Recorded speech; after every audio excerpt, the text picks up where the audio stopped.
Wife texted at 2 a.m. Busy now, I'll call after. I replied, don't bother. Stay with him. My line's closed to you. 10 minutes later, she was at the door. Panicking. My name's Daniel. I'm 36. Married for 8 years to Laura. No kids, by choice, at least for now. We met in grad school, both studying business, both ambitious, both convinced we'd be the power couple who had it all. And for a long time, it looked like we did. 2 good jobs, nice condo in Portland, dinners with friends, occasional weekend getaways. People would tell us, you two just work. They didn't see the cracks starting to form under that polished surface. The first red flag came disguised as independence. Laura started saying things like, I love you, but I need my own space. Or, we don't have to do everything together, you know. Which I agreed with. We were adults, not conjoined twins. But it slowly became more than space. It became distance. Texts went unanswered longer. Work events started running later. And she'd turn her phone face down whenever we were watching TV. I noticed. I didn't say anything. Because if you've ever been in love with someone intelligent, you know they can twist suspicion into insecurity faster than you can form a sentence. 2 weeks before it all broke, she told me she'd been mentoring a new colleague. Ethan, late 20s, talented, driven, a bit lost. I remember how casually she said his name, how easily she smiled when she mentioned him. I should have trusted my gut then. Instead, I told myself I was being paranoid. Then came the night of June 14th. She said she'd be working late, a product launch coming up, team meetings running behind. I stayed home, made dinner, and around midnight, texted. All good. You still at the office? No reply. At 2:03 a.m., my phone buzzed. A message from her. Busy now, I'll call after. It was short. Too short. No punctuation, no warmth. Just something off. And right then, something in me went very still. I stared at that message for a long time. Not angry. Not even shocked. Just done. Because you don't send a message like that to your husband at 2 a.m. You send it to the person you think won't leave. So I typed back exactly what I felt. Nothing emotional, nothing cruel. Don't bother. Stay with him. My line's closed to you. Then I set my phone down, locked the front door, and sat in the dark. 10 minutes later, headlights flashed across the living room window. The car door slammed. Then pounding on the front door, fast, frantic. Daniel, please, open the door. I didn't move. She knocked harder. It's not what you think, I swear. I waited, then said, through the door. Then say it's not true. Silence. Just the sound of her breathing. And that's when I knew I wasn't wrong. Eventually, she started crying, real, panicked, breathless crying. Not the guilty kind. The caught kind. Please, can I just come inside? I opened the door halfway. She stood there in a hoodie, makeup smeared, shaking. I can explain. No, I said quietly. You can tell the truth. She started talking, fast, disjointed, desperate. Something about a co-worker dinner, a few drinks, emotional connection. I didn't mean for it to happen. Every word made the room feel smaller. I didn't yell, didn't throw anything, didn't call her names. I just walked into my office, printed out our joint bank statements, grabbed a pen, and circled every hotel charge, every odd Uber receipt, every gap in her late nights. When I handed it to her, she froze. I'm not angry, I said. I just need you to stop lying. She stared at the paper like it was a verdict, then whispered, How long have you known? Long enough to be finished. That night, she slept on the couch. I didn't. By morning, she was gone, left a note that said, Please don't tell anyone yet. I need to figure this out. I folded the note, put it in an envelope, labeled it evidence, and placed it with the rest of the documents. Because if there's one thing you learn when you love someone who lies beautifully, you never destroy proof. The morning after that night, I didn't go to work. I sat at the kitchen table with coffee that went cold 3 times and stared at the empty chair across from me. The one Laura always used to sit in when she'd scroll through her phone and hum quietly. Now it just faced me like evidence. I'm not the kind of man who explodes. I'm the kind who collects. Facts, timestamps, details, things you can't argue with. And when trust breaks, that's what you fall back on. Proof. I opened my laptop, logged into our shared accounts, and spent the entire morning reviewing patterns I'd ignored for months.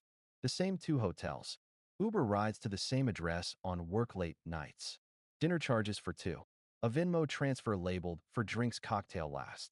She wasn't even hiding it well, just counting on me not to look. Then, almost by instinct, I opened the security app. We had a door camera, mostly for packages, but I'd upgraded it to a hallway cam after someone had tried to break into cars on our floor. The feed backed up to a cloud archive. Motion triggered. Timestamped. I scrolled back. June 14th. 1:12 a.m. There she was. Laura. Hair tied up. Same hoodie I'd seen her in when she came home that night. And right before her, a man. Tall. Light jacket. Looking both ways down the hall before she kissed him. A quick kiss. Not romantic, but practiced. Familiar. She walked him to the elevator, waved, and then just stood there, like someone who didn't realize the floor beneath her had already collapsed. I didn't cry, didn't even feel rage. It was like watching a movie I'd already seen, only now I knew the ending. I downloaded the clip, backed it up twice, one copy on a flash drive, another in a hidden folder. Then I did something people rarely expect. I called a lawyer. Her name was Jessica Hale, recommended by a coworker who'd gone through a messy divorce the year before. When I told her the situation, she didn't interrupt or react, just took notes. When I finished, she said, "Good. You're ahead of the curve. Most people come in here after they've burned all their evidence." We talked through options. Washington's no-fault divorce, but with documentation of infidelity for asset leverage. The recording's admissibility, legal since it was in my own property. The process of separating finances before she could move or liquidate anything. When I asked if I should confront Laura again, Jessica said something I'll never forget. "No, let silence be your statement." That week, I did exactly that. I quietly opened a new bank account, redirected my paycheck, and changed all digital access points, insurance, utilities, everything. Then, through my lawyer, we filed for separation and had the papers delivered via process server at her office. It was a Friday morning. By noon, I got the email from Jessica. Served at 11:17. Confirmed. 2 hours later, Laura texted me. "You really had to humiliate me at work?" I didn't reply. That night, she came home again, this time calm, almost eerily so. She stood in the doorway, holding the envelope like it was radioactive. "So that's it?" she asked. "That's it," I said. She stared at me, searching for a reaction. "You're just done?" "I was done when you lied. This is just paperwork." She laughed, short, bitter. "You really think this makes you the bigger person?" "No," I said. "It just makes me free." The next few weeks were strangely quiet. No arguments. No breakdowns. Just signatures, lawyer emails, logistics. And that's when the real truth started surfacing. Little things that made sense only now. The missing $1,200 from savings. The work trips that didn't match her expense reports. A coworker who suddenly avoided eye contact when I saw him in town. She hadn't just cheated. She'd built an alternate life, and I'd been funding it. When the settlement finally went through, Jessica slid the final papers across her desk and said, "You handled this better than most." I told her I didn't feel like I'd handled anything. She smiled and said, "That's the point. You didn't react, you responded. There's a difference." It's been 6 months since then. Laura moved out completely. I kept the condo, sold a few of the shared furniture pieces, and repainted the living room. You'd be amazed what a fresh coat of paint and silence can do for your sanity. Sometimes people ask me if I miss her. The real answer is complicated. I miss who I thought she was.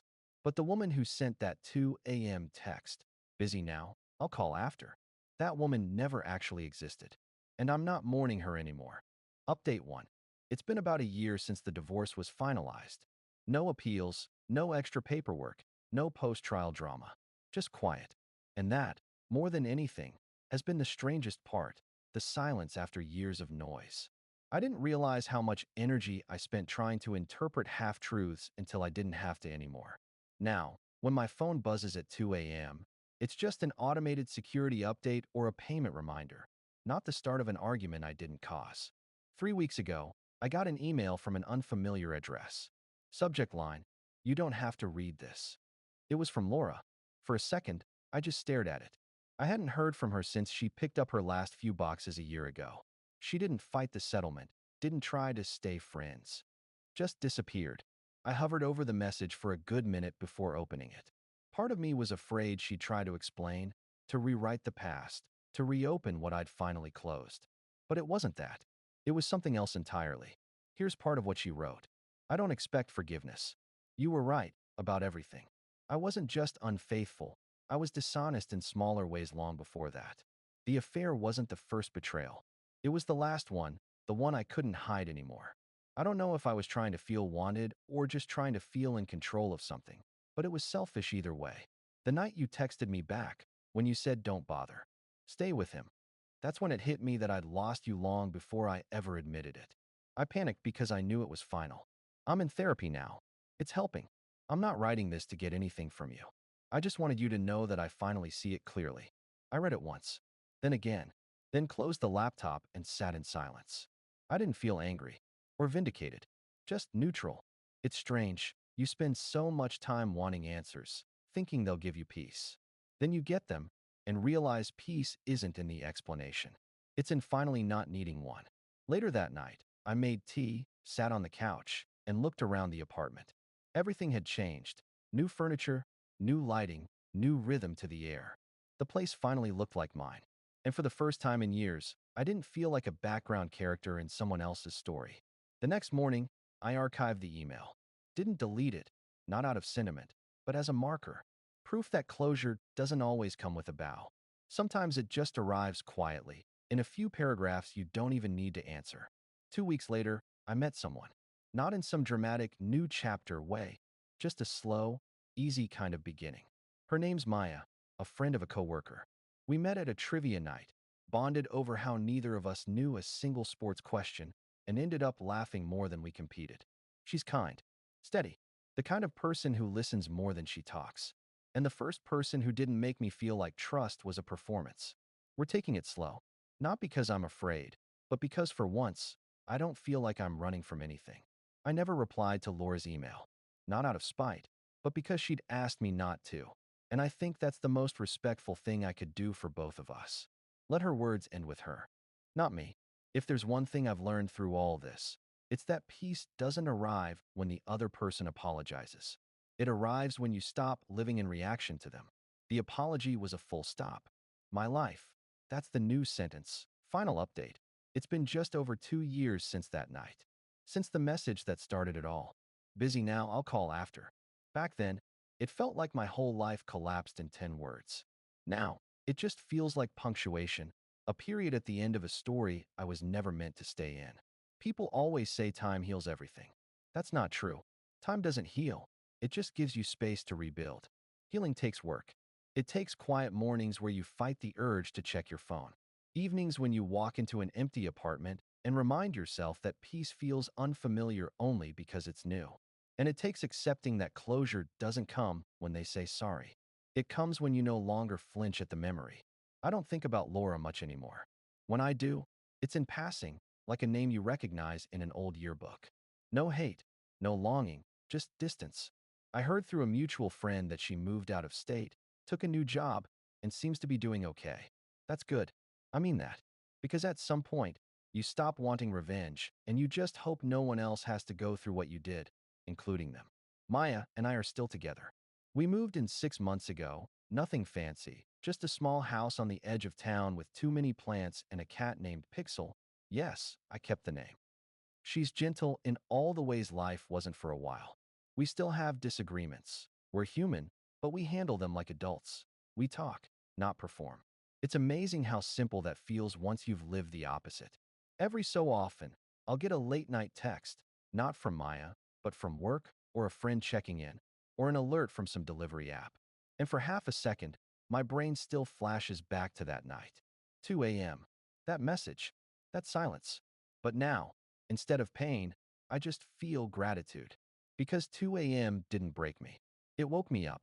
It forced me to see what kind of love I wanted and what kind of peace I'd been trading away. I kept the security footage from that night for a long time. Partly as evidence, partly as a reminder. Then, on the second anniversary of the divorce, I deleted it. Not because I forgot, but because I didn't need proof anymore. The proof was in who I became after.